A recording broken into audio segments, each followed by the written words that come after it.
우리가 초막절에 드렸던 감사 예물을 이스라엘의 또 전쟁 의료금으로 이렇게 네 교회에 전달하고자 했습니다. 그런데 그것을 우리 김근건 선교사님한테 보냈더니 자기가 11월 17일 날 이스라엘에 들어간대요. 한 10일 정도 있으려고 그러는데 12월쯤에서 아마 12월 말이나 이렇게 해서 아마 이란하고 혹시 전쟁할 그런 소문들이 있대요. 그래서 얼른 들어갔다가 이렇게 이제 나오려고 그러는데 빈손으로 가기가 뭐 해가지고서 그래서 늘 이렇게 하나님 물질을 주셔야 됩니다 하고서 이렇게 기도했는데 또 우리가 지원한 이 헌금을 통해서 직접 가지고 가서 이렇게 우리 교회 이름으로 이렇게 전할 수 있게 되어져서 너무도 감사하고 또 기도의 응답이다 이렇게 말씀하시더라고요. 그래서 하나님의 이 네트워크는 다 합력해서 우리의 물질이 적다 할지라도 누가 보기에는 적은 거죠. 저 부자들에 비하면 참 적은 물질이지만 우리가 함께 모아서 이 드린 물질들이 우리가 하나님의 선교를 위해서 특히 이스라엘을 위해서 이렇게 드려질 수 있음을 하나님 앞에 감사를 드립니다. 말씀을 전합니다. 라오디게아 교인들은 어떤 사람들이었습니까? 내가 말하기를 나는 부자라 부요하여 부족한 것이 없다 이렇게 말하는 사람들이었습니다. 신자와 교회가 나는 부자라 말할 정도면 어느 정도 부자인 것입니까? 예수님 시대에 가난한 자들에게 복음이 전파된다고 했는데, 그렇죠? 마지막 때도 그러하다 하면은요, 마지막 때의 교회는 오히려 부자의 모습일 것이다. 그러나 참으로 믿는 사람들은 역시 가난하고 비주류에 속할 수 있다. 이렇게 말씀을 드리게 됩니다. 부자가 되면 그것이 하나님께서 나에게서 나를 인정해 주셔서 주신 복이라고 믿는 경향들이 있습니다. 아마 라오디가 교회는 부자였나 보고 또 사람도 아주 많았던 것 같습니다. 재정이 든든했습니다. 마치 그 형태가 오늘날 우리 한국의 대형교회, 또 미국에도 대형교회가 있습니다. 신자들은 숫자가 많고 재정이 많은 교회에 속한 후에 서로 자랑합니다. 우리 교회는 넉넉하다, 부자다, 부족한 것이 없다. 그래서 저는 간혹 큰 교회에 다니는 평신도로부터도 무시를 받을 때가 있습니다. 자기가 부자인 것처럼 생각하는 거예요. 네? 큰 분들은 큰 교회에 속한 자기가 나도 부자다 착각하는 것 같습니다. 화려한 성가대, 비싼 장식들, 웅장한 건물, 조직적인 운영체계 등 온갖 종류의 활기찬 행사들, 교인들도 만족합니다. 그러나 주님의 평가는 냉혹했습니다. 내 곤고한 것과 가련한 것과 가난한 것과 눈먼 것과 벌거벗은 것을 알지 못합니다. 주님께서 말씀하신 이 라오디아 교회의 모습을 사진으로 찍어본다면 어떤 모습일까? 눈멀고 벌거벗고 헐벗고 지치고 딱하기 그지없는 가련한 거지의 모습을 그릴 수 있다면 거지도 이런 상거지가 없을 것입니다. 라오디아 교인들은요 스스로 부자라고 생각했어요. 그러나 주님의 눈으로, 주님의 정확한 눈으로 보기에는 몹시도 비참하고 가난한 모습이었습니다. 가난할 정도가 아니라 헐벗고 눈이면 소경의 모습, 비참의 극치였습니다. 라오디아 교회의 교인들은 주일 예배에 참석하고 있었고 스스로 믿음이 있다고 생각했으며 세상적으로도 부족함이 없으니 정말 만족한 부자 신자들입니다. 오늘날 가난한 신자들보다는 이러한 부유한 신자들이 더 많고 교회의 주류를 이루고 있습니다. 내가 대를 이어 믿음 생활을 잘해서 이러한 풍요한 복을 받았다고 생각하는 신자들입니다. 그런데 라오디아 교회에 대한 예수님의 생각과 예수님의 평가는 그 신자들의 생각과는 달랐습니다. 예수님의 진단과 신자 스스로의 진단이 하늘과 땅처럼 차이가 있는 것입니다. 이것이 마지막 시대의 교회의 문제라는 거예요. 성숙한 어른의 입장에서 보면은요, 어린이나 청소년 때의 그 모습을 보면은 참 한심해 보일 때가 있습니다. 부모는 아이들이 그 핸드폰, 게임, 유튜브에 빠져 있을 때 절제하라고 야단을 칩니다. 그런 아이들이요, 잘 절제가 안 됩니다.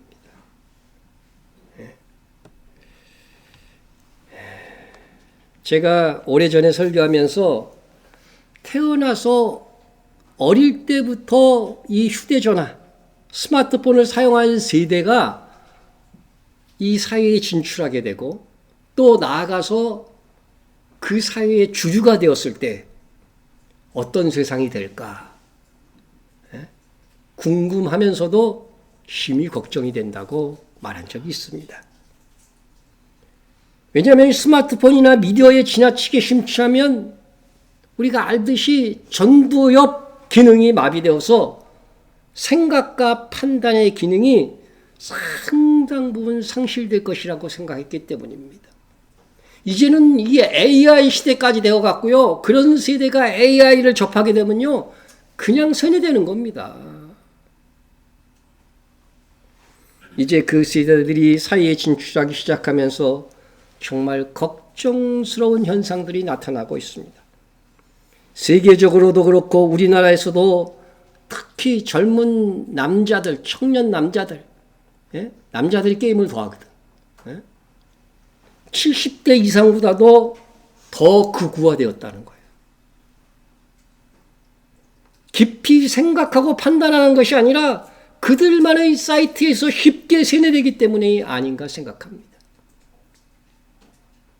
성경에 예언된 멸망의 자식 적그리스도는 많은 분들이 요한계시록에 붉은 빛을 띄었다 그래서 붉은 용, 사회주의, 공산주의 체제에서 나올 것이라고들 생각을 합니다. 그럴 수 있습니다. 가능성을 부정하지 않습니다. 그러나 저는 극우 체제에서 나올 가능성이 더 크다고 생각합니다.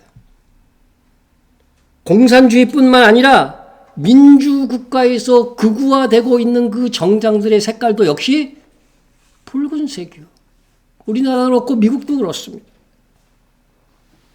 그리고 우리나라 역사에, 우리의 역사에서 가장 가까운 시대에 하나님께서 적그리스도의 모형으로 보여준 인물은 성경 이후 시대의 히틀러라고 볼 수 있습니다. 적그리스도가 666이라고 하는 그 사람의 이름을 가지고 등장한다고 했는데 성경은 이를 총명한 자만 알 수 있다고 말씀하고 있어요. 그러니까 저 사람의 이름은 666이야. 누가 봐도 그렇게 나타나는 것이 아니에요. 이 666은 지혜 있는 자, 총명한 자가 잘 살펴만 봐야 알 수 있다는 것입니다. 그래서 이 666 숫자가 잘 드러나지 않고 숨겨져 있다는 것이죠. 숨겨져 있다는 것입니다. 그래서 지혜가 여기 있으니 총명한 자는 그 이름의 수를 세어보라는 명령에 따라서 살펴보면 히틀러라고 하는 이름은요, 화면에 설명에 있습니다. 제가 굳이 설명은 안 하겠어요. 하여간 자세히 살펴보면 666이 된다는 것입니다. 이렇게 계산하는 방식을 그들만의 수비학이라고 합니다.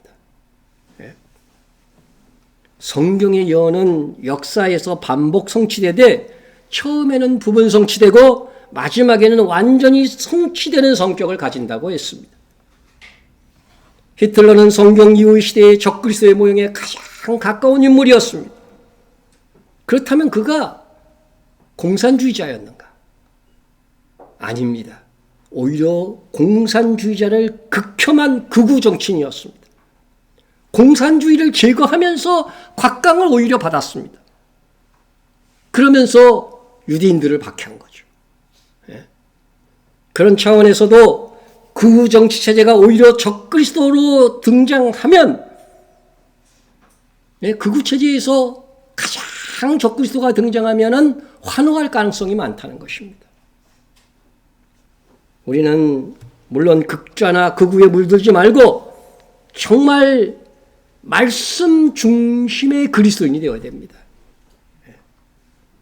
그런데 오늘날 청소년과 청년 세대의 특히 남자들의 이 극우화가 굉장히 걱정이 됩니다.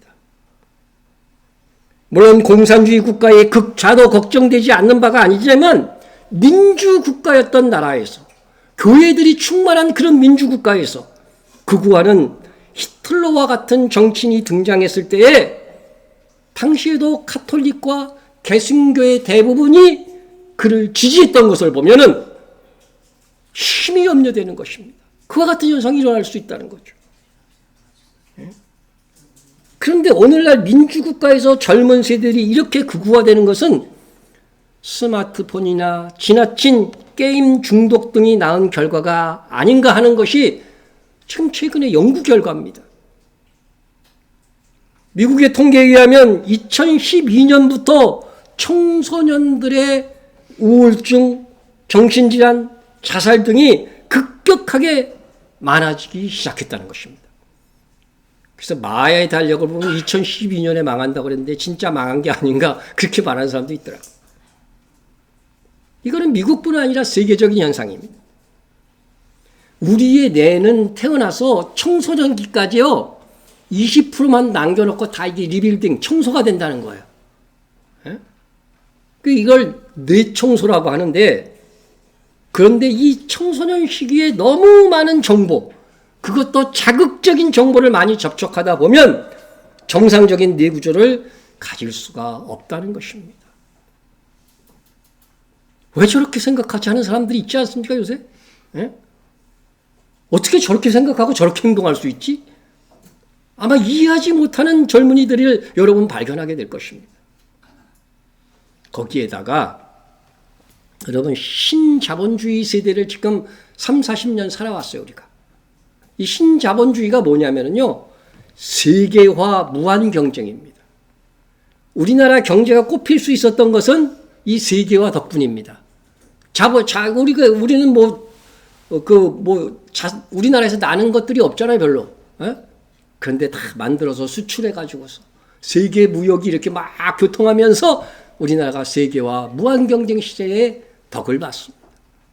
경쟁이 무조건 나쁜 것은 아닌데 성경에서는 뭐예요? 경쟁에서 뒤처진 자, 한번 실패한 자들, 그들이 다시 도전할 수 있는 그런 성경을 말하고 있는데 이 신자본주의는 어떻게 돼요? 경쟁에서 뒤떨어진 부자는 점점 부자가 되고 가난한 자들은 점점 가난해지는 이 극단의 상황들이 계속되는 거예요. 그래서 오늘날은 뭐예요? 거의 이제 그 끝단에 이르러서 각자 도생 시대라는 말을 하고 있는 것입니다. 그래서 이를 심각하게 여긴 국가들이 여러 정책적 처방을 내놓고 있습니다. 이 불안이나 뒤떨어지는 세대들이요 수단 방법 가리지 아니하고 세상을 뒤엎고 싶은 이 극우적인 성향을 가지게 된다는 거예요. 사람이란 어느 시대나 똑같다는 거죠. 그래서 덴마크에서는 초등학생의 휴대전화 사용을 금지시켰어요. 15세 미만까지 SNS 금지 법안을 또 최근 몇 주일 전에 그 뉴스로 예고를 했습니다. 노르웨이도요 SNS 사용 최소 나이를 13세에서 15세로 올리겠다고 발표를 했습니다. 이러한 법안을 최초로 사용한 게 호주인데 호주에서는 16세 미만은 SNS 계정을 만들어서도 안 되는 거예요. 예? 어기는 기업은 벌금을 최고 450억까지 때리겠다. 그렇게 올 12월부터 이걸 적용한다고 발표했어요. 그리고 애초 교육용으로 사용된다는 점을 고려해서 규제 대상에서 빠졌던 유튜브도 뒤늦게 포함시켜서 16세 미만은 할 수 없다. 그렇게 발표를 한 것입니다. 그러나 이런 규제를 받아야 하는 초등학생, 청소년들에게는 이런 어른들의 정책이 이해할 수 없고 힘들 수 있을 것입니다. 어른과 아이들은 사회적 경험과 성숙도가 다르기에 모든 것을 판단하는 기준이 다릅니다. 절제 능력에서도 다릅니다. 부모가 보는 것과 어린아이가 보는 시각이 다르고 생각이 다릅니다. 아이들이 괜찮다고 하는 것인데 어른이 보기에는 너무 위험한 것들이 있습니다. 부모와 자식, 어른과 아이 사이에도 전혀 다른 판단을 할 수 있는데 하물며 예수님과 사람 사이에 시각차가 있을 수밖에 없습니다. 그럴 때에 그래도 부모의 판단을 따르는 아이, 예수님의 판단을 따르는 신자는 안전한 길로 갑니다. 정말 라오디게아 교회의 교인들과 주님의 판단은 조금 다른 것이 아니잖아요. 너무나 달랐어요. 너무나 판단이 달랐어요. 그들은 부자라고 하는데 너희는 눈만 벌거벗은 거지에 불과하다고. 어떻게 이렇게 정반대의 판단이 내릴 수 있는 겁니까? 우리가 이 라오디아 교회 시대를 살고 있는데 우리도 주님 보시기에 나의 모습, 우리 교회의 모습은 어떠할까 냉정하게 살펴야 됩니다. 우리가 예수님과의 시각차를 극복하고 예수님의 눈으로 보고자 할진데 어떻게 해야 됩니까? 성경, 하나님의 말씀을 기준 삼아 볼 때에 주님이 보는 눈과 같아질 수 있습니다. 이 예언의 말씀을 읽는 자와 듣는 자와 그 가운데 기록한 것을 지키는 자는 뭐가 있어요? 복이 있나니 때가 가까움이라.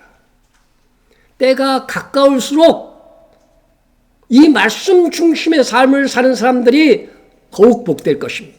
왜냐하면 그 시대는 더욱 말씀대로 살 수 없는 시대가 될 것이기 때문입니다. 나는 정말 말씀대로 살고 있는가? 세상이 아닌 하늘의 소망을 두고 있는가? 나는 주님의 눈을 볼 때 부요한 신자일까 거지일까? 아니면 중산층쯤은 되는 것일까? 생각해 보아야 합니다. 우리는 우리 기준이 아닌 주님의 생각과 주님의 눈으로 보아야 합니다.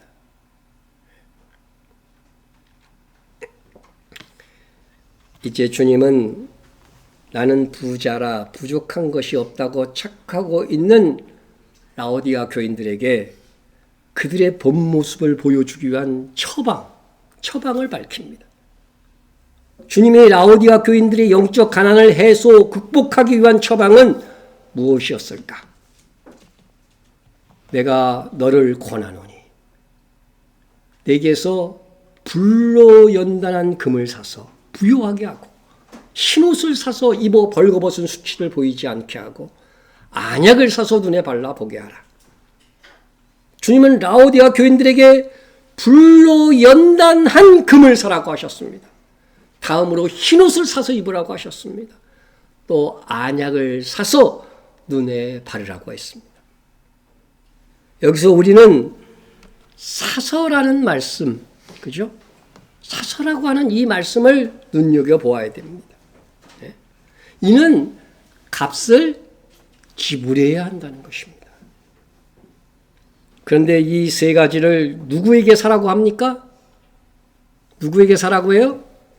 내게서 예수님께 사라고 하는 것입니다. 예수님을 위한 헌신과 수고만이 영적 가난과 수치를 없앨 수 있다는 겁니다. 예수님께서 비유로 말씀하셨습니다. 천국은 마치 밭에 감추인 보화 같으니 사람이 이를 발견한 후 숨겨두고 기뻐하며 돌아가서 자기의 소유를 다 팔아 그 밭을 샀느니라. 천국이 무엇이냐? 비유로 말씀해 주셨어요. 주님은 밭에 감추인 보화라고 얘기했고, 이어서 또 천국은 마치 좋은 진주를 구하는 장사와 같으니 극히 값진 진주를 하나를 발견하며 자기의 소유를 다 팔아 그 진주를 사느니라. 네? 샀다는 것입니다. 오늘 본문 말씀과 더불어 주님의 천국비에서도 사야 된다, 값을 지불해야 된다는 말씀을 반복하고 있는 것입니다. 저는 이런 말씀을 과거에는 좀 헷갈렸어요.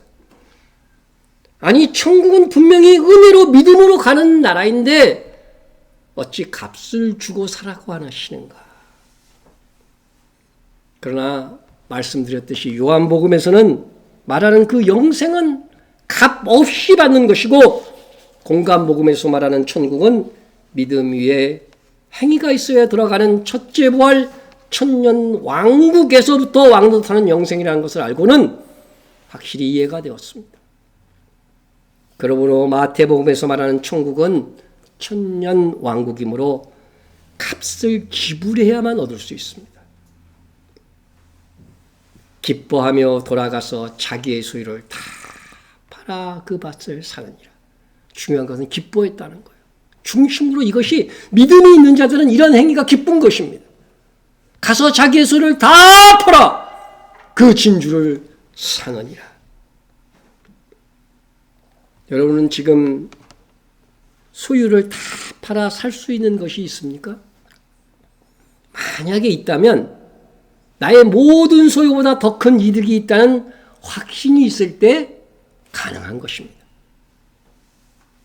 결국 첫째 부활 천년왕국에 대한 확실한 믿음은, 그 믿음이 있는 사람은 그것을 위해 전 재산이 아니라 목숨까지도 바칠 수 있는 것입니다.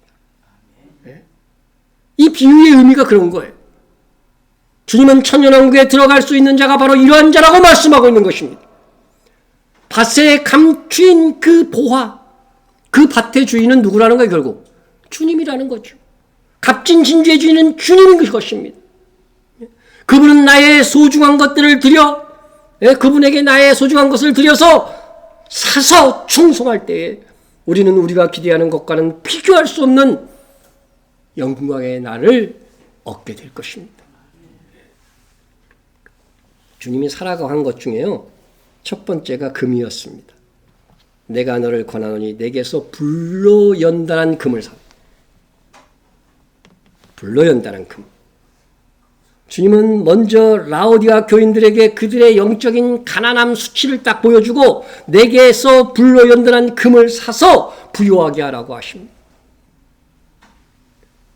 금값 많이 올랐죠? 금을 혹시라도 집에서 10돈 이상 갖고 계신 분들 미소를 지으셨을 것입니다. 금이 많으면 부자입니다.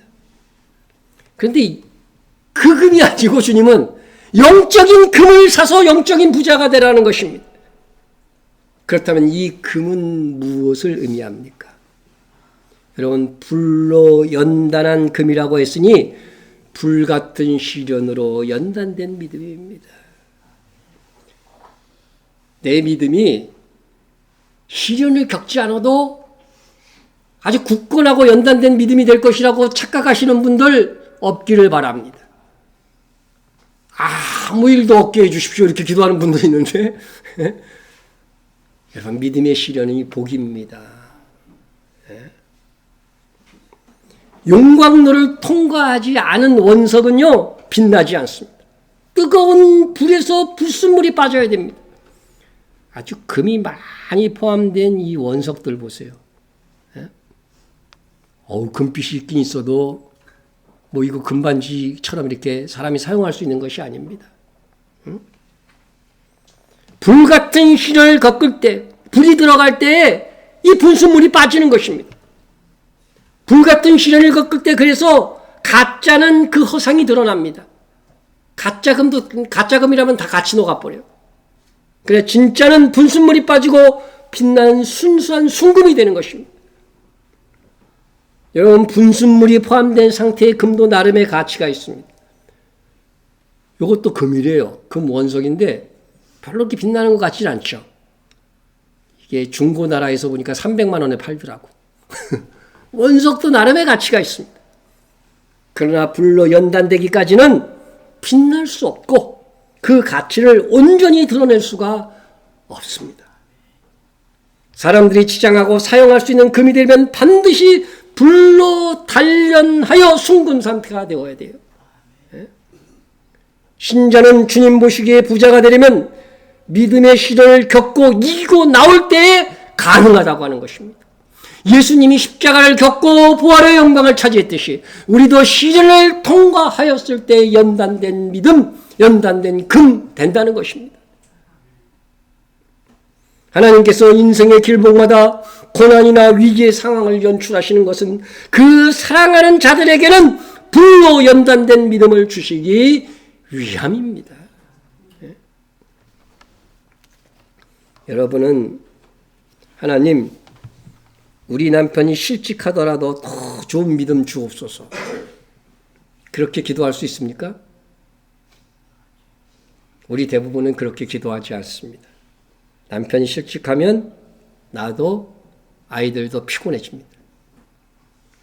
정말 자기 자녀가 신앙생활 제대로 못하는 것을 보고서 하나님께서 크게 치셔서 믿음으로 돌아오게 해달라고 기도하는 것은 정말 쉬운 일이 아닙니다. 사랑하는 사람이 징계를 받을 때 나도 아프기 때문입니다. 그리고 내가 그렇게 기도했다는 것이 알려지기라도 하면 가족이 반감을 품을 수도 있어. 거기까지도 하면 안 돼. 그래서 이 징계의 회초리는 하나님께로부터 오는 것이 당연합니다. 그래야 부작용이 없습니다. 예수님께서는 오늘 말씀을 통해서 무릇 내가 사랑하는 자를 책망하여 징계하노니 말씀하십니다. 예수님께서 사랑하는 자를 징계하실 때 예수님 당신 자신도 아프신 거예요. 그래도 징계하신다고 합니다. 그것은 사랑하는 자를 얻기 위한 주님의 상한 마음입니다. 하나님께서 상한 마음까지 감내하시는 이유는 우리가 불로 연단된 순금 같은 믿음으로 거듭나 영적인 부자가 되기를 기대하시기 때문에 그렇습니다. 내가 가는 길을 그가 아시나니. 하나님이 예비하신 내가 가는 길을요 주님이 아셔. 다 예정했다는 거죠. 우리가 가는 길은 어떤 길이냐면 그가 나를 단련하신 후에는 내가 순금같이 되어 나오리라. 사람들이요 순금같이 되는 걸 원해. 근데 단련하는 건 원하지 않는다니까. 성경은요 이 단련의 시련의 과정이 없이 주님 보고 인정하시는 순금을 많이 가진 자 부자가 될 수 없다고 말씀하시는 것입니다. 그래서 주님은 마음이 상하면서까지 우리를 징계하시고 단련하시는 것입니다. 그래서 단련되어 성숙된 성도는요 이 세상의 부에 연연하지 않습니다. 진정한 부자는 어디에 보물을 쌓아둬요? 하늘에, 하늘 창고에.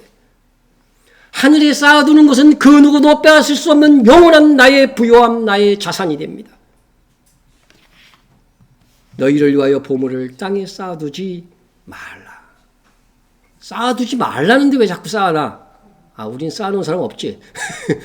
쌓아놓지 말아야 됩니다.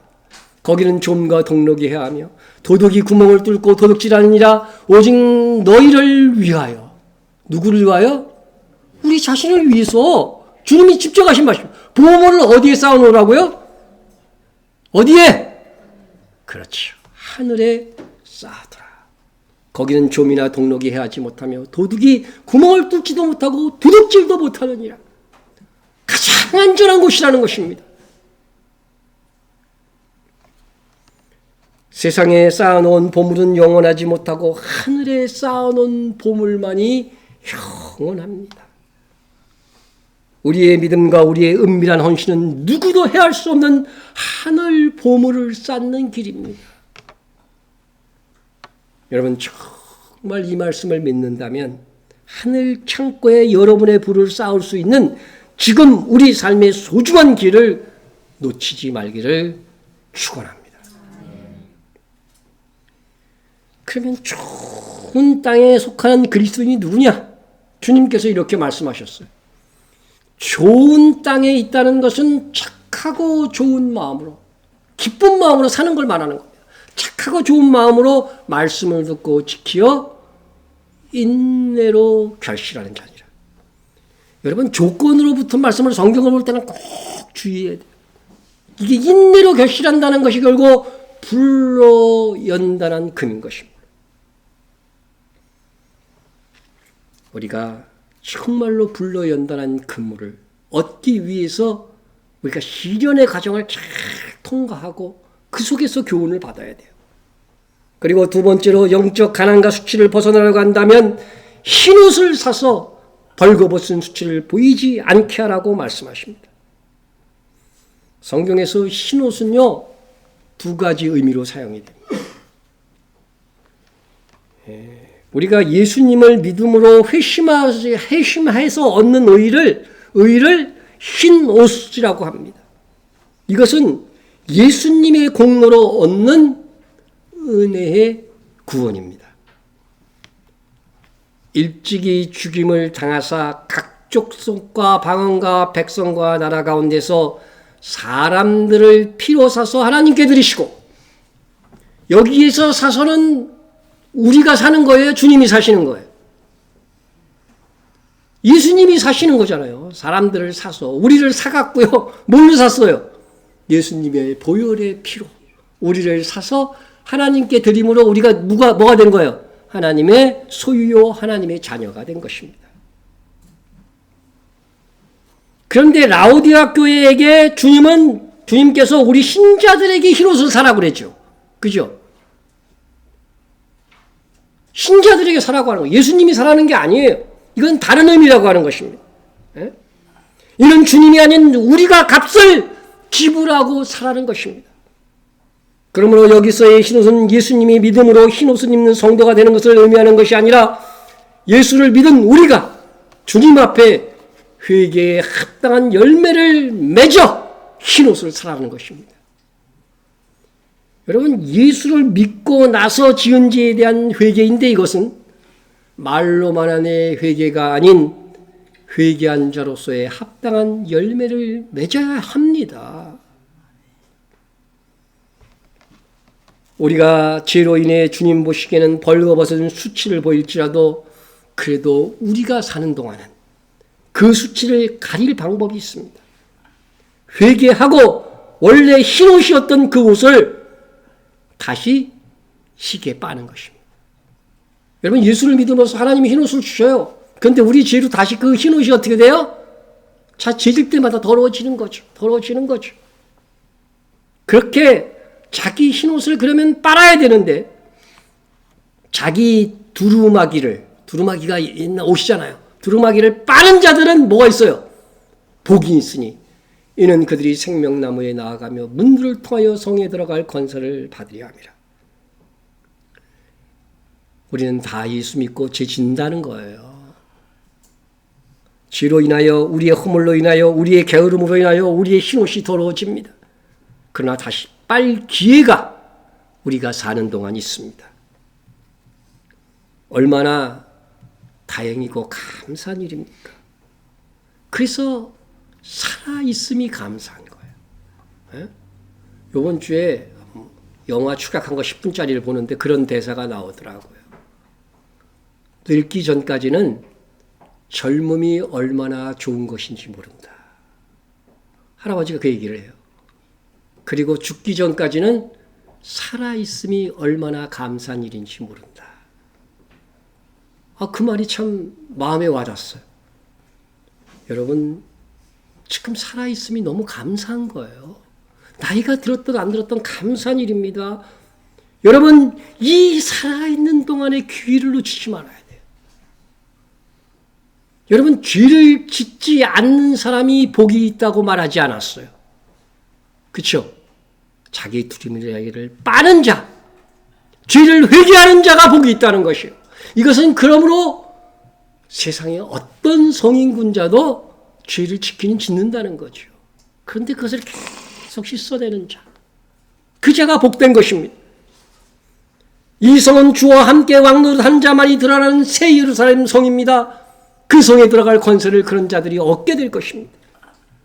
그러므로 여러분의 죄와 허물이 사소한 것이라도 생각나거든 바로 돌이켜서 그 죄를 빨아서 우리의 의의 흰옷이 다시 휘어지게 해야 됩니다. 예? 교회 오시면요, 먼저 기도하시잖아요, 여러분. 기도하실 때 꼭 회개 기도하세요. 그리고 매일 하루를 끝낼 때에 혹시라도 지은 죄가 있지 않을까 생각하시면서 회개하세요. 계속해서 그래서 깨끗한 의의 흰옷을 유지하도록 힘써야 됩니다. 근데 그 죄들을 회개하지 않고 남겨두면 어떻게 돼요? 다 우리의 삶을 갉아먹게 돼요. 얼마나 슬픈 일입니까? 예? 세 번째로 영적 가난과 수치를 벗어나려면 안약을 사서 눈에 발라 보게 하라고 합니다. 눈이 병들었으면 안약을 넣어야 됩니다. 안약을 넣어야 됩니다. 라우디아 교회는 아예 눈이 멀거나 병들었습니다. 그것이 눈이 먼 것은 보이는 눈이 아니라 영적인 눈입니다. 시대도 분별하지 못하고 자기의 본 모습도 보지 못하고 그렇게 되는 거죠. 그런데 그 안약을 누구에게 사야 돼요? 주님께 사야 합니다. 그럼 정말 중요한 것이 무엇이고 사소한 것이 무엇인지 볼 줄 아는 눈이 되게 됩니다. 주님의 눈으로 보기엔 너무 사소한 것인데 인생들이, 그것도 교인들이 사소한 그것을 얻고자 혈안이 되어 있습니다. 지나고 나면, 인생이 끝나고 나면 정말 아무것도 아닌 것을 너무나도 커다랗게 보는 것입니다. 정말 주님이 주신 안약을 바르면 세상이 다르게 보입니다. 그래서 눈을 참 청결하게 하면요, 마음이 청결한 자는 복이 있나니 그들이 하나님을 볼 것이며. 여러분, 하나님을 본다고 하는 것이 왜 복인지 아세요? 예? 하나님이 주시는 좋은 것들을 보게 되는 것입니다. 무엇이 중요한지 알게 됩니다. 무엇이 하나님께 영광 돌리는 길이며 동시에 영원한 나라에서 나를 부욕케 하는 것인지 알게 됩니다. 여러분, 안약을 주님에게서 사야 됩니다. 그분의 말씀이 내 눈을 치유하는 안약이 되어야 합니다. 이 주님께서 사는 구약과 신약이라는 이 안약은 반드시 우리의 영적인 눈인 가치관의 변화로 나타나게 됩니다. 말씀을 잘 듣기만 하시면요, 하나님의 말씀은 운동력이 있다고 그랬어요. 그렇기 때문에 내 안에 있는 성령께서요, 그 말씀을 내 마음속에 심어주시고 확산시키십니다. 그러면 세상에서 무엇이 어떻게 사는 것이 가장 가치 있는 것임을 알고 행하게 되는 것입니다. 그런데 라오디아 교회는 하나님께서 택한 백성이었지만 자기 만족에 빠진 상태에서 아직 회개하지 않은 상태였습니다. 그럼에도 주님은 이 차지도 뜨겁지도 않은 라오디아 교회를 사랑한다고 하십니다. 무릇 내가 사랑하는 자를 책망하여 징계하노니 그러므로 내가 열심을 내라 회개하라. 주님께서 사랑하시기 때문에 취하는 행동이 뭐냐면요, 책망하고 징계하시는 것입니다. 주께서 그 사랑하는 자를 징계하시고 그 받아들이시는 아들마다 채찍질하십니다. 여러분, 징계를 받은 적이 있거나 혹 징계를 받고 있다면 아주 주님이 나를 사랑하시는구나 생각해야 됩니다. 주께서 그 사랑하시는 자를 징계하고 채찍질하는 것입니다. 하지만 책망받고 징계받는 것이 유쾌한 사람은 없습니다. 그러나 말씀합니다. 너희가 참으면 징계를 받기 위함이라.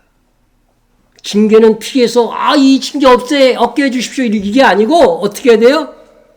징계는 참아내야 진정한 회개라는 거예요.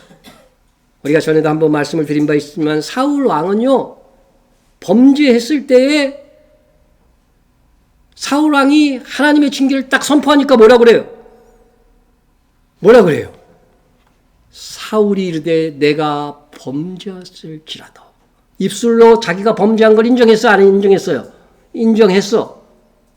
근데 그 다음 보세요. 이제 청하옵노니 내 백성의 장로들 아까 이스라엘 앞에서 나를 어떻게 해요? 높이사 나와 함께 돌아가서 내가 당신의 하나님 여호와께 경배하게 하소서 하더라. 사울은 범죄하였다고 고백했지만 자기를 높여달라는 요구는 자기는 입술로는 고백을 했지만 징계는 달게 받지 않겠다는 것입니다. 입으로는 회개했는데 실질적으로는 징계는 안 받겠다는 거예요. 그리하여 사울왕은 말로는 회개하였으나 행위로는 회개하지 않았습니다. 이는 하나님께서 인정하시는 회개가 아닙니다. 반면 사울과 대비되는 왕이 누구예요? 다윗이잖아요. 다윗도 사람에게 죄를 지었어요? 안 지었어요? 지었습니다. 그래서 선지자 나단이 와서 하나님의 징계를 딱 선포했어요. 그가 받은 징계가 뭡니까? 이제 내가 나를 없이 여기고 햇사람 우리아의 아내를 빼앗아 내 아내로 삼았은즉 아주 지독한 죄를 지을 칼이 내 집에서 영원토록 떠나지 아니하리라 하였고 여호와께서 또 이같이 이르시되 한 가지 재앙이 아니에요. 보라 내가 너와 내 집에 재앙을 일으키고 내가 내 눈발 앞에서 내 아내를 빼앗아 내 이웃들에게 주리니 그 사람들이 내 아내와 더불어 백주에 동침하리라. 너는 은밀히 행하였으나 밧세바를 은밀히 범했어요. 나는 온 이스라엘 앞에서 백주에 이 일을 행하리라. 그러니까 자기가 지은 죄보다 더 큰 징계를 사실 받는 거야 지금. 예? 여러분 칼이 내 집에서 영원히 떠나지 아니하리라. 무시무시한 징벌 아닙니까? 너의 아내를 이웃들이 검탈하고 동침하리라. 정말 참혹한 징계입니다. 그러나 다윗과 사울이 다른 것은 그의 평생에 이 하나님의 징계를 달게 받았다는 것입니다. 그뿐 아니라 다윗은 선지자 나단에게 그 양 새끼를 4배나 갚아 주어야 하리라 그랬어요. 지금 다윗은 우리아라고 하는 양을 죽였어요. 그러니까 어떻게 돼요? 자기 입술로 4배나 갚아줘야 된다는 거죠. 이게 어디서 온 말이냐면요. 다윗이 근데 율법은 잘 알았어요. 사람이 소나 양을 도둑질하여 잡거나 팔면 그는 소 한 마리에 소 5으로 갚고 양 한 마리에 양 몇 마리? 4마리. 그러니까 이게 다윗이 4배라고 하는 말을 쓴 거예요. 그러니까 다윗의 소유된 자식 중에서 4명이 죽어야 됩니다. 4명의 아들이 죽습니까? 안 죽습니까? 다윗과 밧세바 사이에 태어난 아들은요. 태어나자마자 병들어 죽었어요. 다윗이 안 죽게 해달라고 그렇게 기도했고 금식까지 했는데도 죽었습니다. 두 번째, 장자 암논은 이복누이 다말을 범하여 그 찾아했던 압살롬에게 죽임을 당했습니다. 압살롬은 아버지 다윗에게 반역합니다. 그 집에서 칼이 떠나지 아니할 것이라고 했는데 정말 그렇게 됐어요. 그러다가 요압에게 난도질을 당했어요. 그 시체가요. 그리고 그가 거의 죽을 무렵에 아도니아라고 하는 아들은 다윗이 예정한 솔로몬 대신에 왕이 되려고 반역하였다가 역시 처형당했습니다. 사울과 다윗의 비교를 통해서 정말 회개한 사람은 하나님이 내시는 징계라고 한다면 슬프지만 또 아프지요. 아프지요. 다윗이 그만큼 사랑을 받았기 때문에 징계도 엄한 것입니다. 예? 그러나 그 징계를 달게 받는 사람이 하나님의 사람인 것입니다.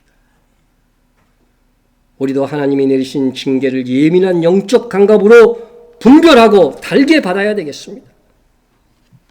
볼지어다 하나님께 징계받는 자에게는 뭐가 있어요?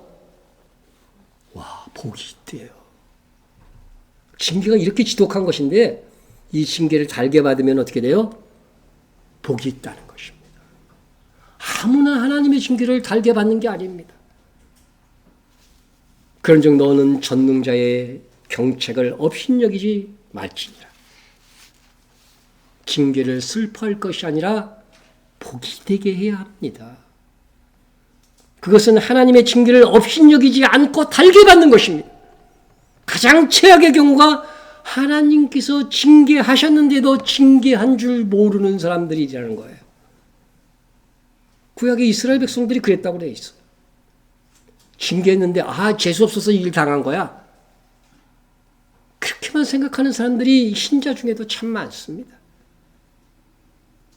차라리 이 세상에서 징계를 달게 받아야 주님 다시 오실 때 나의 받을 상이 상실되지 않습니다. 그래서 징계를 달게 받는 자, 징계받는 자가 복이 있다는 거예요. 징계가 없으면 나의 상이 까지는데. 그래서 징계받는 자가 왜 복이 있는 것인 것을 알아야 돼요. 그런데 라오디아 교회를 징계하신 이유가 뭐였냐면요. 차지도 않고 뜨겁지도 않은 미지근한 신앙 때문이었습니다. 그러므로 예수님께서 징계하실 때 차든지 뜨겁든지 하는 분명한 태도가 나타나야 뭐 한 거예요? 회개한 것입니다. 회개에 합당한 열매를 맺어야 돼요. 여러분 보세요. 무릇 내가 사랑하는 자를 책망하여 징계하느니 그러므로 회개하라고 그랬는데 그 전에 있는 말씀이 뭐예요? 네? 금방 읽었는데도 생각 안 나죠? 그렇죠. 내가 열심을 내라. 차든지 뜨겁지 않은 신앙인이 회개를 하면은 여전히 차든지 뜨겁지도 않아. 그 회개한 게 아니라는 거죠. 회개한 성도는 어떻게 돼요? 주의 일에 열심을 내요. 열정을 가집니다. 우리가 목표로 하는 이 모든 선교 일에 열심을 내는 사람이 정말로 회개한 사람이에요. 두루마기를 빠는 자인 것입니다. 이 말씀을 징계를 받고 회개한다는 증거는 열심을 내어야 증명된다고 하는 말씀이기도 합니다. 여러분 열심을 냅시다.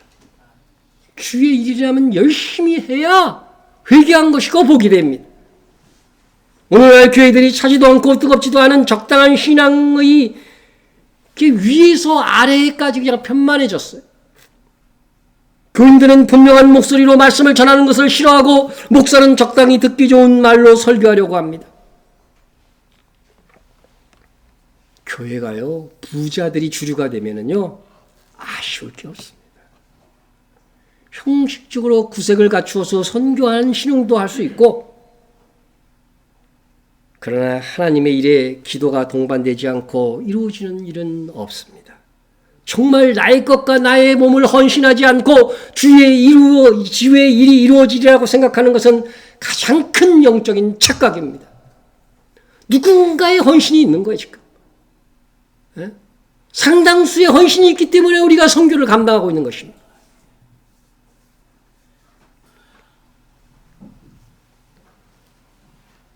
다시 오실 주님을 사모하면서 분명한 태도를 보여야 됩니다.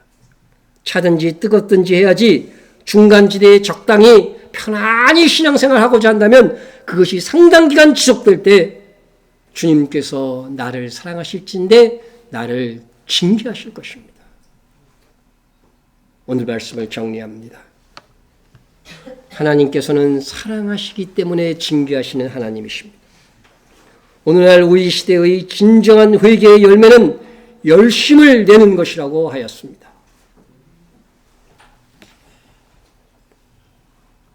우리가 참으로 회개할 수 있다면 이기는 자의 삶을 능히 살 수 있습니다. 그러기 위해 전심으로 기도하시고 지금부터 열심을 내시기를 축원합니다.